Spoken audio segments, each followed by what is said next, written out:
네, 안녕하세요, 여러분. 돈 되는 정보와 함께합니다.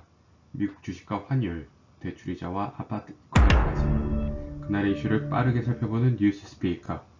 2023년 1월 25일 수요일입니다. 네, 먼저 미국 주식 시장부터 알아보겠습니다.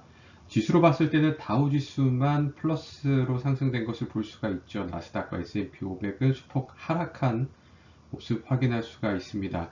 지금 뭐 메이저 마이크로소프트는 이제 장 이후에 실적 발표가 났지만 본격적으로 금융주 이후에 실적 발표가 계속 지속이 되고 있습니다. 이번 주와 다음 주 해서 굵직굵직한 기업들의 발표가 있어서 보시다시피 장중에 상단폭 변동이 커지는 모습을 확인할 수가 있네요.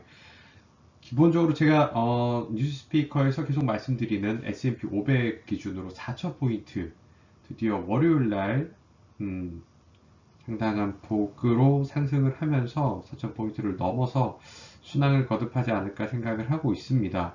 지금 어제는 소폭 하락을 하였지만 이 변동성 장세에서 그래도 선방한 모습을 볼 수 있기 때문에 아무래도 FOMC가 시작이 되는 다음 주 화요일, 수요일 그 이전까지는 그래도 이 상승 추세를 계속하지 않을까라는 게 많은 전문가들의 예상인 것 같습니다. 그래서 지금 변동폭이 이렇게 뭐 장중에서 상당한 흐름을 보이고 있지만 당황할 필요 없이 일단 큰 기조는 유지를 하고 있다는 점 꼭 기억해 두시기 바랍니다. 네, 따라서 뉴욕 스탁 익스체인지 기준으로는 약 1,500개, 그리고 나스닥에서는 약 2,000개 정도의 주식이 상승을 하였다는 것을 볼 수가 있고요. 새롭게 뉴 하이를 찍은 종목들도 각각 거의 뭐 100개씩 정도 되니까 크게 나쁜 시장은 아니었다. 만약 내가 가진 주식이 이 흐름과 조금 상이하다면 섹터 로테이션이라고 얘기를 하고 있죠. 과연 내가 가진 주식이 어느 섹터에 포함이 되는지 한 번쯤 확인하는 전략도 반드시 필요할 것 같습니다. 모든 주식이 100% 항상 오르는 것은 아니기 때문에 그날 흐름 그리고 큰 기조에 따라서 어떤 모습을 볼 수가 있는지 그런 점들을 유의해서 살펴보면 좋을 것 같아요. 네, 그럼 개별 주식의 흐름 보겠습니다. 역시 가장 많은 거래량 테슬라가 가지고 있는데요. 0.1% 상승으로 마감을 하였습니다. 사실 장중에서는 역시 변동폭을 크게 가져가면서 불안한 흐름이 있었지만 결국에는 요즘에 어떤 그 큰 줄기대로 상승을 하였는데요. 100불이 깨진다는 뭐 목소리도 비관적인 목소리도 있었지만 그래도 지금 또 애널리스트들의 분석은 뭐 170에서 180까지는 오르는 주식 아니냐, 그래서 매수 추천이 뒤따르고 있는 아주 재밌는 흐름입니다. 애플 같은 경우도 시총 대장주이기 때문에 애플이 무너지면은 미국 주식이 쉽지 않다라는 얘기가 당연히 있었죠. 그래도 저점을 지키면서 반등을 하는 모습 보여주고 있고요. 마이크로소프트 같은 경우는 장 이후에 실적 발표를 했어요. 마이크로소프트 매출은 최근 6년 기준으로 가장 느린 성장을 보였다고 합니다. 성장이 정체된다는 모습은 투자자로 하여금 걱정의 목소리를 당연히 갖게 하는 부분인데요. 순익 같은 경우는 소프트웨어와 클라우드 시장 지금 냉각되고 있죠. 그래서 뭐 리세션을 앞두고 있다 이런 얘기가 있는 것처럼 냉각이 있었지만 그래도 나름 선방을 하긴 했습니다. 그래서 시간 내에서는 상승을 하였다가 뭐 보합을 했다가 뭐 그런 모습 지금 보이고 있고요. 가장 많은 하락을 하였던 건 3M이었네요. 우리 많이 사용하고 있죠. 3M 같은 경우는 매출이 부합을 하지를 못했어요. 실적 발표를 했는데 그 어, 그에 따른 지금 내용이 보이고 있고요. 에팜 시스템 같은 경우는 생소하신 분들도 있겠지만 우크라이나에 본거지를 두고 있는 테크놀로지 기업입니다. 그래서 러시아의 침공으로 인해서 상당한 하락을 가져오기도 했지만 작년 연말에 상당한 반등을 또 보이면서 아주 뭐 재밌는 모습을 보이고 있는 그런 성장은 아주 좋은 기업입니다. 네, 전반적으로 국채 금리를 살펴보면 10년물도 그렇고요, 2년물도 그렇고요. 비슷한 흐름 보이고 있죠. 현재 기준으로 페드 펀즈 지금 미 연준의 정책 금리는 4.5%입니다. 지금 페드의 정책 변화가 이제 일주일 후에 있을 예정이죠. 0.25% 올린다는 지금 분석가들의 의견이 가장 우세한데요.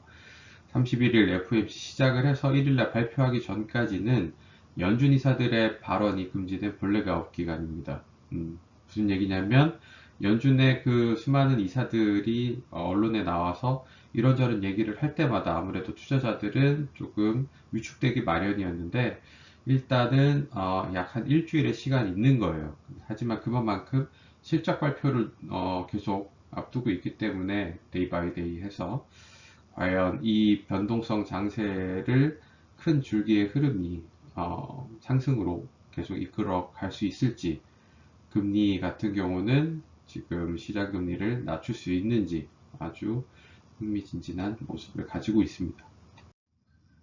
환율입니다. 환율은 오늘 장이 개장한 이후의 모습입니다. 미국과 일본, 유럽 모두 하락을 하고 있는데요. 이 모습은 원화 가치가 절상이 되고 있다는 거죠. 우리나라 원화의 가치가 계속 증대가 되고 있기 때문에 어떤 면에 있어서는 우리나라 경제 기조가 튼튼하다. 물론 미국과 우리나라의 금리 차이가 1% 이상 벌어지고 있지만 그럼에도 불구하고 우리나라의 원화가 이렇게 절상이 되고 있다는 모습은 뭐 거시경제에 있어서는 아주 긍정적이지만 중요한 거는 우리죠.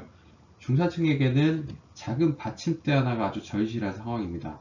하나의 레버리지라도 끌고 가야 되기 때문에 뉴스 스피커에서는 계속 일본 엔화를 말씀을 드렸는데 지금 엔화 보유량 계속 증가를 하고 있다고 말씀을 드렸습니다. 과연 이 기조가 일본은행에서 사실 총재를 바꾼다고 했기 때문에 4월에 바꾸지만 과연 저점에서 우리는 잡아야 되니까 시장의 저점은 예상할 수가 없지만 그래도 분할 매수를 한다면 궁극적으로는 좋은 재테크의 흐름을 가져갈 수가 있겠죠. 그래서 우리 중산층들은 바로 지금 노력을 해야 하는 시점입니다. 네, 다음 가상화폐 시장입니다. 비트코인 같은 경우는 어제 기준으로는 지금 22,000 약 600불을 왔다 갔다 하고 있어요. 사실 설 연휴 때 23,000불을 돌파를 했습니다. 16,000불에서 23,000불까지 지금 쉼없이 달리고 있는 상황이죠. 매일매일 오를 수는 없어요. 한 번쯤은 쉬어가는 타이밍도 필요하기 때문에 결국에는 큰 기조를 따라가야 된다는 겁니다.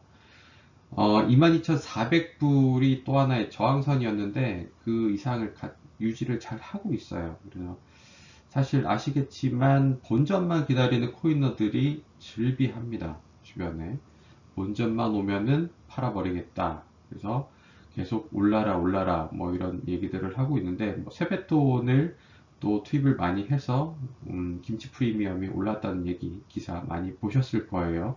연휴 동안에 거래량이 가장 중요합니다. 가격 형성에 거래량이 작년 말 대비 2배 가까이 지금 상승을 하고 있다는 겁니다.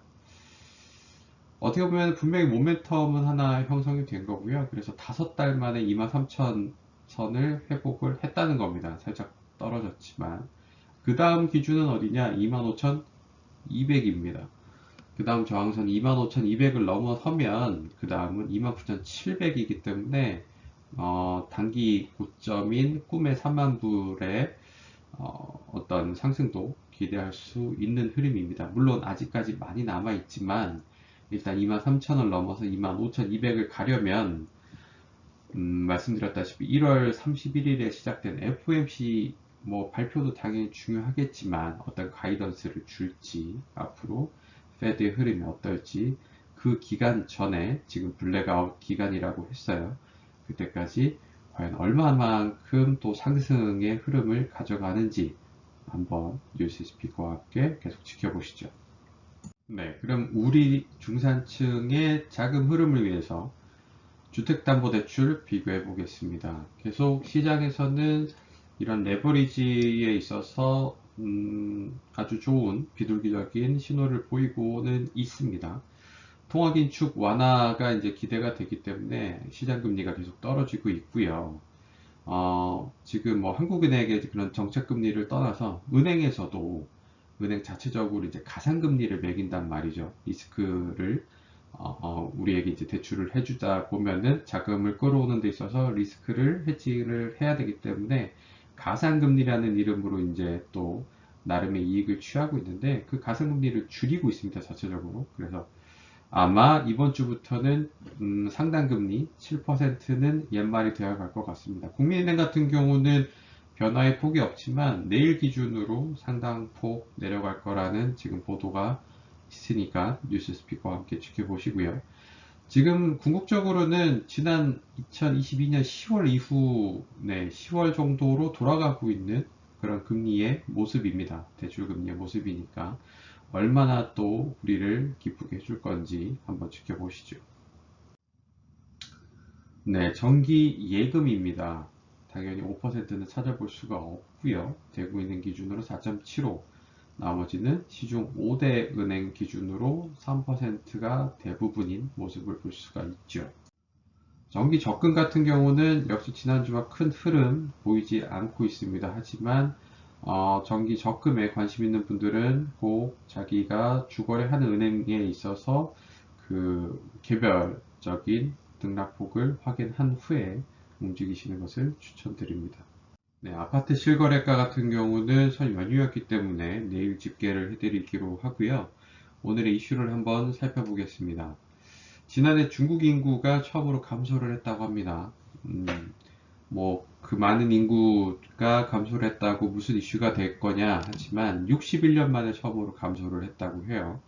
그래서 출생률도 낮아지는 중이라고 하니까 이에 따라서 뭐 국내 기업들의 어떤 수출 흐름도 바뀔 수가 있고요. 중국 내수가 뭐 대부분이죠. 미국도 사실 경제를 움직이는 힘은 내수가 대부분이고요. 일본 같은 경우도 일본의 자금 대부분은 가계에서 나오는 자금들입니다. 그만큼 내수 시장이 엄청 중요하다는 거예요. 근데 중국 인구가 처음으로 감소를 했다는 것은 그만큼 어떤 그 흐름이 꺾이고 있기 때문에 그럼에도 불구하고 뭐 14억 명이나 되는 그 내수 시장을 가지고 있어서 굳건히 그 기조는 지켜줄 수가 있다라는 분석가들의 얘기도 있지만 이 흐름이 어떻게 또 보여질지 새로운 시장은 어떻게 탄생하는지도 살펴보면 돈의 흐름에 있어서 아주 귀추가 주목이 될 것 같습니다. 마이크로소프트 지금 발표를 했다고 말씀을 드렸고요. 보잉과 ASML 같은 경우는 장 시작 전에 발표를 합니다. 테슬라는 오늘 장이 미국 장이 끝난 이후에 발표가 되니까요. 과연 어떤 또 흐름을 보일지 아주 가장 기대가 되는 오늘이 되겠지요. 미국 정부의 부채 한도 협상 지속이 되고 있습니다.